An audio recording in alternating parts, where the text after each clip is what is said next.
how are you getting on then? I was you're sort of getting there. Are you chords and things, or what's happening? Or Yeah, no, I think I'm sort of getting there. Um, you have these light bulb moments, don't you? yeah, And I think that's what it is. A lot of it. Um, so, I mean, we spoke about it previously, but my big thing was that I never used to hold the pick correctly. right, I mean, when I first played, it was like that. yeah. Two That goes fingers back years. like that. Two fingers. Yeah, Right. Okay. and So bashing the hell out of bar chords, in the 70s.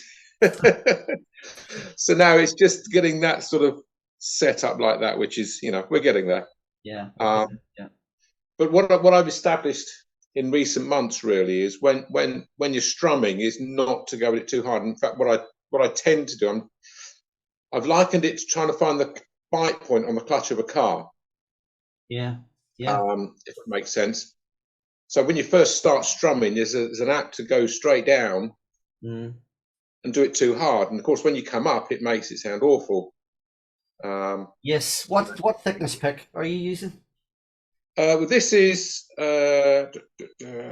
is what I've actually. This is 6 mil, All right. Yeah. And point I was six, just point thinking. six mil. Yeah, Sometimes a lot of people will use. Do you know the other picks? They're like, this is a really old one. They're like a celluloid sort of stiff plastic, and they would split a lot. But those sort of nylon ones are really good because they just really all they do is wear away, but they last forever. Really, like yeah, so. I mean, generally anything above zero point 0.7 by zero point 0.7 mil is starting to get into sort of catching on the strings. So yeah. the one you're using is that Tim Dunlap? Is that the make? It is. Yeah, Yeah, yeah. they're good. So, They're good. I I mean, mean, I had a thinner one, which is literally like paper, yeah, but that was just too thin. Eventually, it was just, and I could get a better sound uh, this way.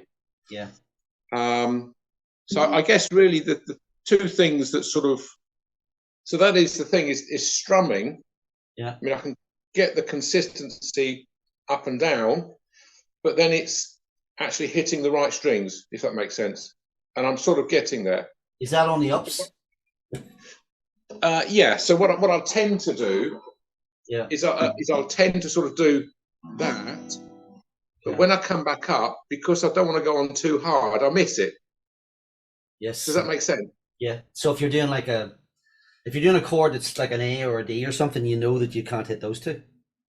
So on the way Yeah. up. So sometimes uh, the angle of the body of the guitar. So if you're sitting at a slight angle, right, enough to see over, but not like that. Just enough to see over. That actual angle will sort of Yeah. set you off that way, or that way. So you're actually missing those two. Now that's a common thing that comes up. Controlling the strength of the strum and the height of the strum is a big thing.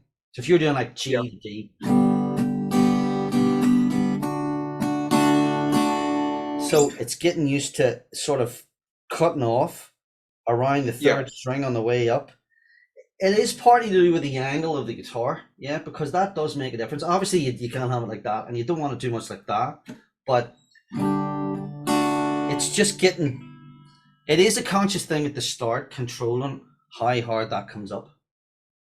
Yeah. Uh, it does depend on your chord change. I mean, what kind of change? What kind of chords in order would that be happening with? I mean, at the minute. Well, I mean, it's generally all of them almost at some Right. point. It is. I feel for this. So I mean, the other day I was doing G to E minor Yeah. and then A minor, which is based on your sort of Yeah. exercise. So Um, so up on A minor, then you'd maybe hit that string. Is that what happens? yeah, it seems to be more the high E that rings out too much, as if I've hit it too much. I think Right. what I almost do is, because I'm trying to avoid the low E, Yeah. I sort of come in at an angle like that, thinking, right, I've got to get off that bottom E, this top string. Yeah.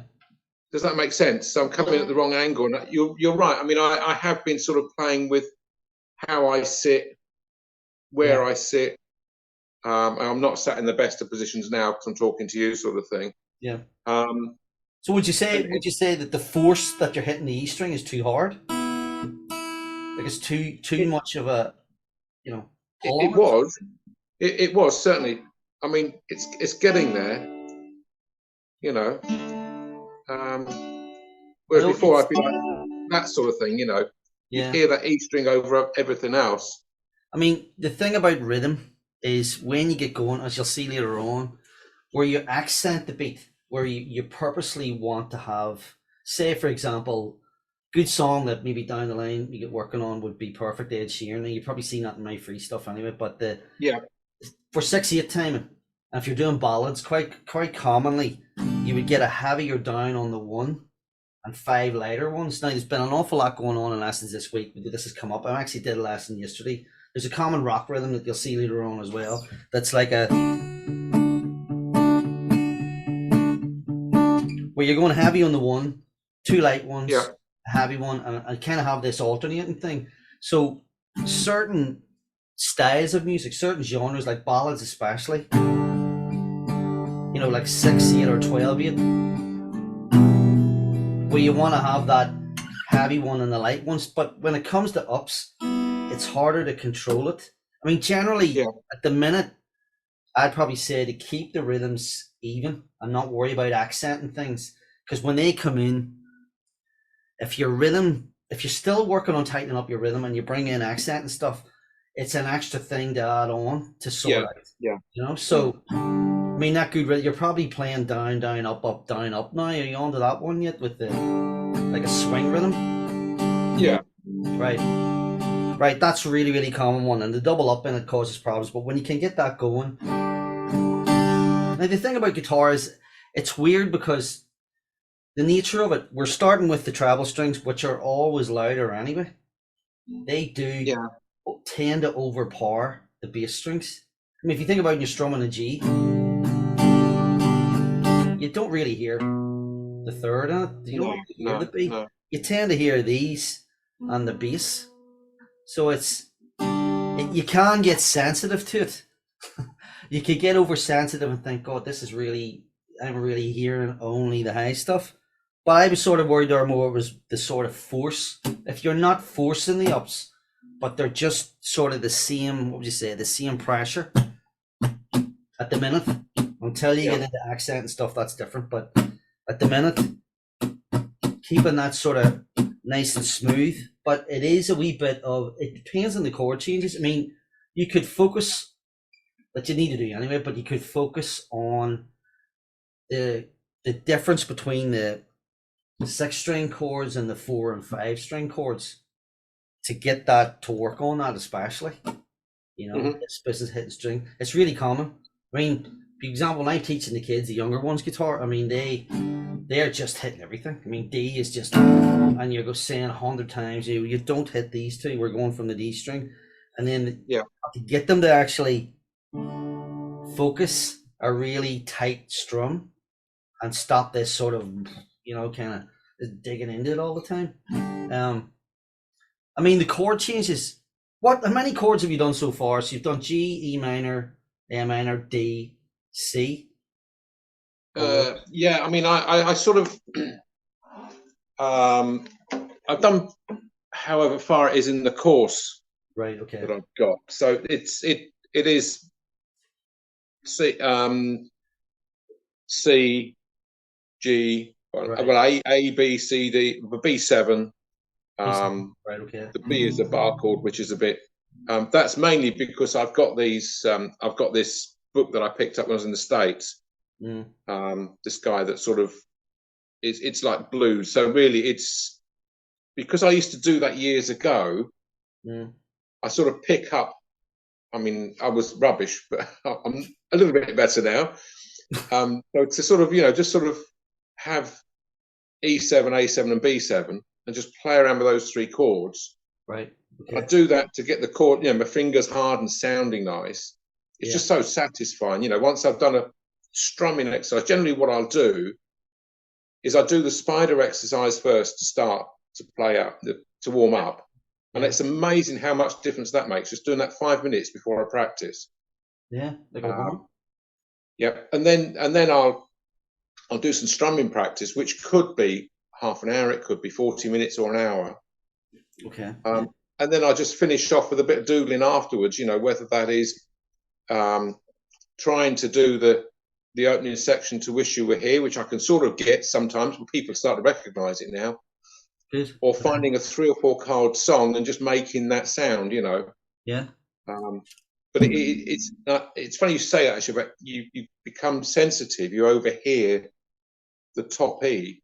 Yeah. Because what I noticed the other day was when I actually recorded myself and played it back, I thought, well, actually, that's not what I'm hearing. Does that make sense? When you're playing?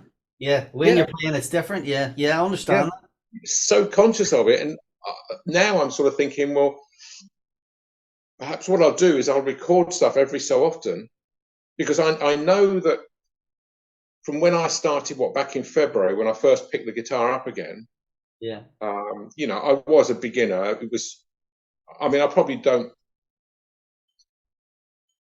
So yeah, so I was a beginner, so I can see now the difference between then and now. And now it's almost like you have these leap forwards of progress. And then when you get to the stage where it's like the progress isn't quite so much, you know. Right. Okay. Does that make sense? It seems like you're a long time practicing something before it comes. You know, I mean, to make your first chord, like a D, once you've got, or whatever, a G, once you've done that chord, like, wow, I've made that a nice sounding chord. But then to change it to something else, that's when you sort of think, well, actually, how should I be progressing? Where should I be? You know, what sort of level? And you're right. I mean, the thing about YouTube videos, you can sit and watch them, and it's this Bert Whedon, isn't it? Learn guitar in a day type of rubbish. Yeah. It's not possible. And if you watch all these flipping videos, there's no way that you can do it. And it's quite interesting, actually, because Sam watched a video the other day with this guy. It was his year's progress. Right. And I thought, sit and watch it. And all he's done is he's learned stuff parrot fashion off of the internet, which is great. He could knock out a few tunes, but they were all sort of, he didn't know why he was doing it. He didn't know how he was doing it, sort of thing. And I thought, could you apply that to something else? And that's what I'd like to be able to do, is pick up a book that's got a few chords in. It's like, right, okay, then, you know, I can play this. I mean, when eventually you'd want to be adding in your like fill-ins and all kinds of things. You know, for example, like the Wish You Were Here, to be able to add that kind of thing to chords, is that something you'd really want to be able to do as well? You know? I mean, I'm sort of getting there with that, to be honest. Right. Okay. And that I sent you that blues thing. Yes. That Martin. That's right. Yeah. I mean, I found that particular exercise, I appreciate this is somebody else's, very useful for doing that and for warming my fingers up as well. Yeah. But it's also, it gets you thinking about the scales. Yeah. So yeah, I mean, there's odd little bits that all of a sudden I think, well, actually, if I put my little finger here, that sounds nice. You know, it's almost the start of a fill, but it is just, I know where I want to go and what I want to do, but it's just having the technique, you know, it's just polishing the technique, I think. And it is in the hands. It's tough. Yeah. But I know what you mean. I know you'd asked me about I was thinking about this during the week, about when to move on to the next thing. Yeah. So what I'm thinking of doing is, well, we're already sharing the videos and stuff, which is really good, and that is a good way of doing it. What I might think about doing is for each module, I'm going to maybe record like a summary video of what you should be able to do by the end of this module, and if not, then go back over and make sure you can do that before moving on. I think that would be, it's the same thing as when I'm teaching the grades. I was thinking about this because I'm teaching a lot of rock school grades and all at the minute, and basically in their lessons they've got a format, they've got 3 songs they've got to learn, and they've got a bit of tactical stuff at the end. In those lessons we wouldn't move on to the next tune till the first one's sorted and they can play it. And then no matter, now you do your grades 3 times a year, spring, summer and winter, but with them, it's the same sort of thing with my program that if you can't really play everything that's on those sheets in the module, and even if you had it 90%, but in the back of your mind, you're like, oh, it's still not right. Moving on is going to mean it's the same thing as the learning on YouTube thing. You're going to think, right, that just wasn't right. And then you're going to want to go back and fix it. So that's why I like the video interaction thing where I can see exactly. So you could be saying, right, I've finished this module. Now, it might be quite a long video, obviously, to play through every exercise, but being able to actually just do what's in there. I mean, I know in the early stages, the chord charts are just 4 downs and change. They are quite basic, but then it's sort of to cater for everybody that really does struggle with some of the chords. Like you seen that girl, Louise, she chose there on that one the other night. And I asked her why, and she just said because they were close together. You know, G, E minor, G6. So it's working through it. Really, it is about just being able to do everything in there that you're happy with it, and that I'm happy with it, and then on to the next stuff. So okay, yeah. Those changes down. So I slowly, bit by bit, will record a summary video, I think, for every module, and then you can, when you get to the end and you've worked through it, you can watch that and think, right, well, maybe this rhythm wasn't great or whatever, you know, and I probably put tips in there anyway about ways of fixing it. But that's on top of continuing to send me through your stuff so I could see. Yeah. Is that so important? You know, definitely that's probably more important along the way, because I need to see what is happening or what is giving you trouble. And it's all right texting and chatting, but it's not the same as actually watching it. Nothing can compare to watching it, you know. And no, that's true. That's the thing. So, and hopefully that's the way it is when I'm recording them. I know I do a lot of talking sometimes, but the whole thing is, just the actual action of seeing somebody doing what you're working on is the whole thing that really helps, I think. Yeah. But I mean, there's different ways. I mean, I thought, well, what about if I put homeworks in? But you could do as well and say, all right, here's your homework for, which would be good, which I might think about as well. I just need to look at it all. I need to look at the workbook and sort of plan out what that would look like before I would go and record it. But definitely the summary videos would be a good idea, I think. Even when you get to the end and you get onto the solo and it's at the end, I mean, I can imagine for most people getting into soloing, there's going to be an awful lot of problems come up, because soloing is a big area of guitar. But I put that module in there because I didn't want people to be restricted and finish off at their bar chords. And then, right, I'll finish the whole thing now. And I thought, no, put this module in, because a lot of people want to, when you get to a certain stage on guitar, they think about electric guitar and soloing. I thought, right, well, let's take this to the next level and we'll do some soloing. There's some really good pieces in there. There's solos there in the style of like Pink Floyd and Jimi Hendrix, Dire Straits, and a good mixture. There's like an indie acoustic rock thing. I think there's 8 or 10 if I remember right. Spent the whole 3 weeks in the summer recording it all, so backing tracks and everything. So there's loads there. I haven't looked that far yet. Yeah, but don't worry about that at the minute. But down the line, you know, when you get to that stage and you're really playing loads of things, there's that added option. But in the meantime, yeah, it's about just sort of keep doing what you're doing and work through it and record. Whenever you're in doubt that something's not right, record it, send it through if you're feeling it. And I think it's focus as well, isn't it? Yeah, it is. Oh, it's focus, yeah. Focus. You know, focus on the issue. Yeah. You know. Definitely. I mean, one of the problems I do have at the moment, I've decided it's my fat fingers, is the A chord. Right, yeah. You know, I mean, that's nice and clear now. Whichever way I play it, if I play it with my first 3 fingers, it then starts to struggle.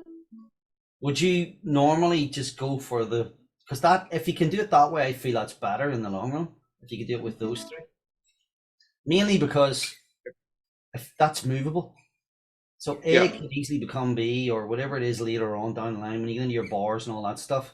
I mean, your B bar chord. Now I know there's people will play the A-shaped bar like that. In fact, when I was learning, the book I had was an American book, and that's the way it showed you to do it. But I just felt that wasn't kind of good, because if you got a song, for example, something like The Who or something that had like sus chords, that kind of thing, you're going to have a real nightmare trying to get from that to that and back again. So I think being able to play with the fingertips on that A is really good. And I think I don't know if I mentioned it the other night about the A chord. There's some people will play A like that, which is still a bit cramped, where you can have your first finger.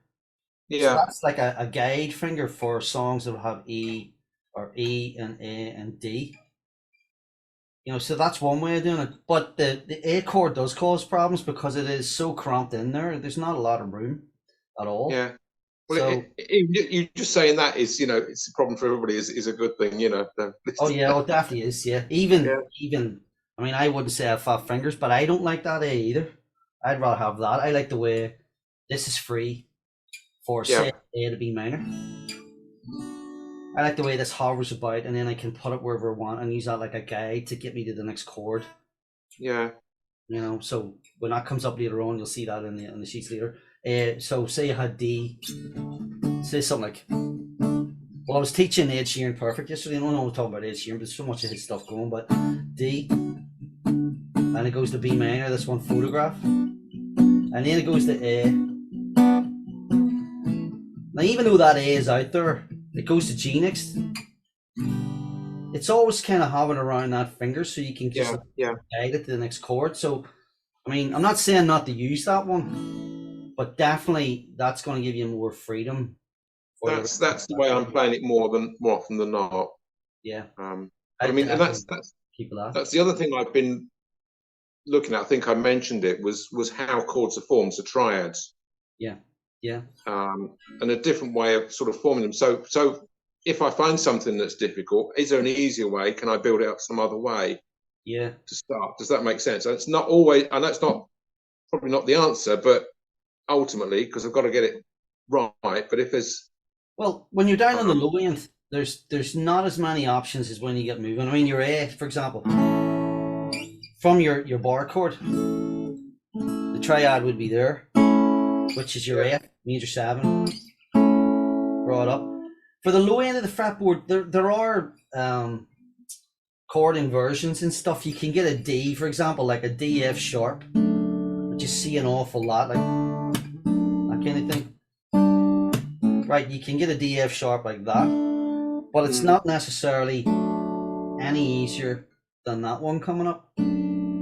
So it really does. It does. Triads and all don't kick in. You're starting to move up a bit, and then there's room for them. So every single thing you're playing down here can be moved up, even like the D7.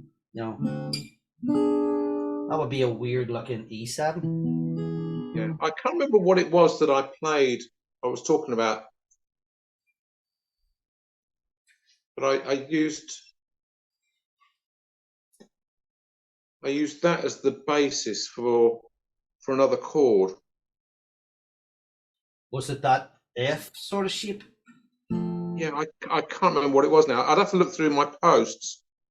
I think it was on that post that was it Louise? Yeah. I think you mentioned something about triads on it. Yeah. And I'll have a read myself and see. Yeah, I mean, not necessarily using triads per se, but understanding how the notes are formed then makes it easier in my mind to sort of say, oh, okay, then I can do this instead, and then add the other fingers as they come. I mean, triads are for a major chord. You need the first say we're talking about that A.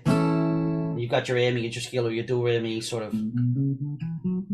do re mi fa so sort of everything in Western music comes from the major scale.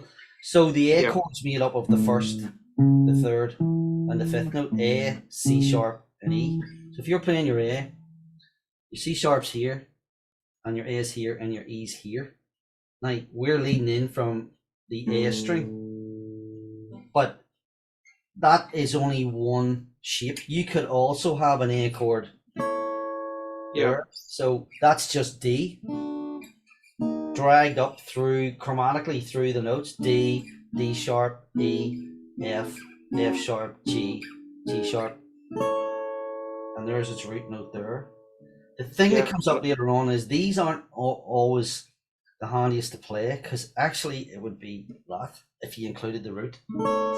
And it gets a bit awkward, but I mean, there are so many versions of chords, and that's where people can get bogged down, especially on the likes of YouTube. If some video starts talking about triads early on, and you're sort of way at the beginner end of it, and he's saying, "Oh, what are you can do in here?" It's going to be like, how's that come about? When I think a lot of people neglect, especially with lead guitar, neglect this end of the fretboard, and they jump in and they do this, they start here, and this whole area has been forgot about. They haven't mastered the lower end before they've moved up. But I know what you mean. Yeah, I mean, it's good to know. I was the same. I wanted to know why things work. Why is it the way? Why is it like that? You know, why does this bunch of notes constitute a major chord or a minor chord? To me, it was understanding the sort of relationship between the different parts of the fretboard. Yeah. It's fretboard knowledge. So I use those triads really to start learning where the different notes are. Yes. Because it just seems so logical to me, on the fretboard. So individual notes. So if I can find a note somewhere down here, I know that I can move up here and do this. Yeah. Does that make sense? It does, yeah, because that's where that would all tie in with adding riffs in, for example. So if I was playing something with A bar chord, I would know that the A scale That's it. Yeah. Is here coming from this root note or this root note because they are A's, and then these are, I mean, all you're doing here is playing parts in the scale that are already inside the chord shape 2 or 3 times, but knowing that area for where you are on the fretboard at that time. If you're down here, because you've learned an open A scale that's connected to that chord, that connection comes in. See, that's where that cage system, I'm sure you've heard of that, that's where it comes in. That's what it's really all about. But people get really carried away with it when it's really just about, there's an easier way of taking that cage system and chopping it in half and just doing it in smaller chunks to make it easy. But when it would come to that stage, there's, like anything, there's easy and hard ways of learning all that. But yeah, I know what you mean. Yeah, you've got those options. I mean, I don't go heavy into that in the program because it was meant to be up there. It's probably pretty much post-intermediate sort of level when you get to that. Where you're really building out, like that would be an intermediate to advanced course, but or program. But yeah, I mean, there's no, if you need to know that kind of stuff, if we were having calls or anything, I mean, we can go over it to help you explain all that, or I'll help explain it. It's just not. No, I mean, I'm happy up this end of the guitar at present. It's not getting too bogged down in it yet. It's just interesting to know, Yeah. I mean, I sort of sit there and slide the D7 or the A7 or whatever and work out the relationship between the two. Yeah. And if nothing else, it helps with me sort of hearing it. Yeah. Does that make sense? Yeah, it does. I mean, I've got this. You've probably seen these wheels, have you, with the you choose the circle effects and all that stuff. Yeah. I mean, I bought one of those because it was cheap, and I thought, that's useful. But now, because I'm doing that, I'm actually going through sort of thinking, actually, I know where to go. I know which chord to go to now. It's going to sound good, but and that's all part of this thing of going through the triads and stuff and whatever. So, but yeah.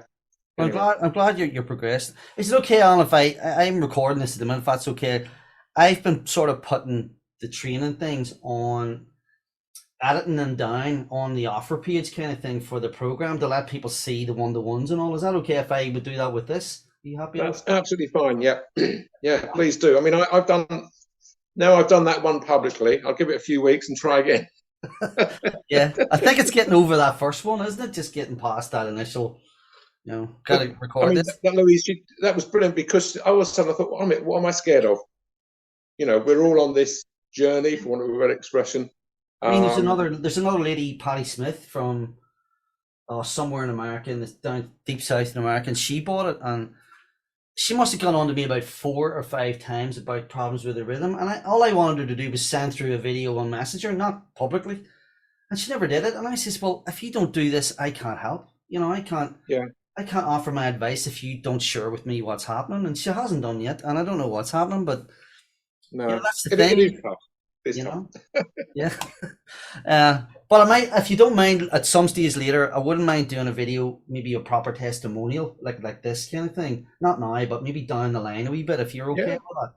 And just that's fine. Yeah, yeah. a few questions about, where you were before you started, where you are now, where you're going, all that kind of thing. If you're happy enough, that'd be okay.